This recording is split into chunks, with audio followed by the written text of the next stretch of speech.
ప్రజలు పరిపాలన అప్పగిస్తే విధ్వంసమైన తెలంగాణను వికాసం పథంలో నడిపించింది ఈ తెలంగాణ. దానికి కూడా ఈనాడు కరెక్ట్గా 25 ఏళ్ళు నిండుతా ఉన్నాయి. ఆనాడు కొండా లక్ష్మణ్ బాపూజీ గారు ఆశ్రయం ఇస్తే ఏప్రిల్ 27, 2001న జలదృశ్యంలో టీఆర్ఎస్ ఆవిర్భావం తెలంగాణ చరిత్రనే మలుపు తిప్పిన ఒక మహోజ్వల ఘట్టం. పదవుల కోసమో, కులం కోసమో, మతం కోసమో, వ్యక్తుల కోసమో పుట్టలేదు ఈ గులాబీ జెండా. ఇది తెలంగాణ రాష్ట్ర సాధన కోసం పుట్టింది. పదవీ త్యాగాలతోనే మన తెలంగాణ ప్రస్థానం ప్రారంభమయ్యింది. అది ఫలించి మన స్వంత రాష్ట్ర కళ కూడా నెరవేరిందని నేను మనవి చేస్తా ఉన్నా. ఆనాటికి అలుముకున్నటువంటి చీకట్లను పారదోలడానికి, ప్రజల్లో విశ్వాసం కల్పించడానికి, ఆత్మవిశ్వాసాన్ని పెంపొందించడానికి నేను ఒక మాట చెప్పిన ఆ రోజు మీ అందరికీ కూడా గుర్తుండాలి. ఉద్యమం నుంచి వెనక్కి మరలితే, ఉద్యమ జెండాను దించితే నన్ను రాళ్లతో కొట్టి చంపండి అని చెప్పి నేను ఉద్యమాన్ని ప్రారంభించిన విషయం మీ అందరికీ కూడా తెలుసు. ఆ తదనంతరం జరిగినటువంటి స్థానిక పంచాయతీ ఎన్నికల్లో, ఆ తదనంతరం జరిగినటువంటి సిద్దిపేట ఉప ఎన్నికలో ప్రజలు బ్రహ్మాండంగా ప్రాణం పోసి ఊపిరిలిదితే అద్భుతంగా ఉద్యమం ముందుకు పురోగమించిన విషయం మనకు తెలుసు. 60 ఏళ్ల సమైక్య పాలనలో తెలంగాణది ఎంత గోస, ఎంత దుఃఖం, ఎంత వేదన, ఎంత హింస, ఎంత అణిచివేత చూసినామో మనందరికీ కూడా బాగా తెలుసు.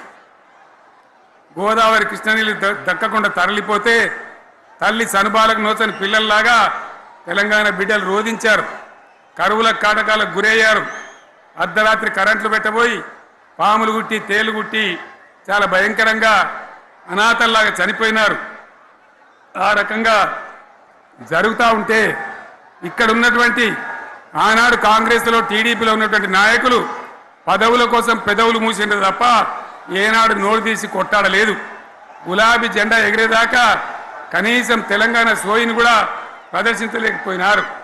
మీ అందరికీ తెలుసు, తెలంగాణ కోసం అవసరమైన ప్రతి సందర్భంలో పదవులు త్యాగం చేసిన వాళ్ళు బీఆర్ఎస్ బిడ్డలు అని చెప్పి నేను గర్వంగా మనవి చేస్తా ఉన్నా. కానీ పదవుల కోసం తెలంగాణను ఆగం చేసిన వాళ్ళు ఆనాడు ఉన్నటువంటి కాంగ్రెస్ నాయకులు అని చెప్పి కూడా నేను మనవి చేస్తా ఉన్నా. చంద్రబాబు నాయుడు ఆనాడు ముఖ్యమంత్రిగా ఉండి ఎంత ఘోరమంటే హైదరాబాద్ నడిబొడ్డున ఉండే తెలంగాణ గడ్డలో ఉండేటువంటి రాజధానిలో మన శాసనసభలో తెలంగాణ పదాన్ని నిషేధించినాడు. తెలంగాణ అనవద్దని స్పీకర్ ద్వారా రూలింగ్ ఇప్పించినారు. ఇదే జిల్లాకు చెందినటువంటి ప్రణయ్ భాస్కర్ గారు ఆ రోజు ఎమ్మెల్యేగా శాసనసభలో తెలంగాణ అంటే అది నేరమైనట్టుగా పరిగణించి తెలంగాణ పదాన్ని నిషేధించేటువంటి ప్రయత్నం చేసినారు. మిత్రులారా, మీకు అందరికీ చరిత్ర తెలుసు. ఆనాడైనా, ఏనాడైనా, ఈవెన్ ఈనాడైనా తెలంగాణకు విలన్ నంబర్ 1 కాంగ్రెస్ పార్టీ అని మనవి చేస్తా ఉన్నా. మనందరికీ కూడా తెలుసు ఆ విషయం. తెలంగాణ హైదరాబాద్ స్టేట్ పేరుతో ఉన్ననాడు ప్రజలు వద్దంటుంటే కూడా బలవంతంగా తెలంగాణను ఆంధ్రాతో కలిపిన వాళ్ళే. ఏందా బాబు, ఏందా పనిలేదా? రెడ్డి ఎవరెవరు పోండి, మీరు మీకేం పనిలేదా? ఈ 10 మంది కాదు కదా, సభ అంతా ఉంది కదా, ఉండండి, కామ్ ఉండండి, డిస్టర్బ్ చేయదు మీరు. అట్లా బలవంతంగా ఆనాడు ఆంధ్రలో విలీనం చేసింది కాంగ్రెస్ పార్టీ, జవహర్లాల్ నెహ్రూ. 69లో ఉద్యమం వస్తే 400 మంది తెలంగాణ బిడ్డలను పిట్టల్లాగా కాల్చి చంపింది ఇందిరాగాంధీ ప్రభుత్వం, ఆనాడు ఉన్నటువంటి కాంగ్రెస్ పరిపాలన.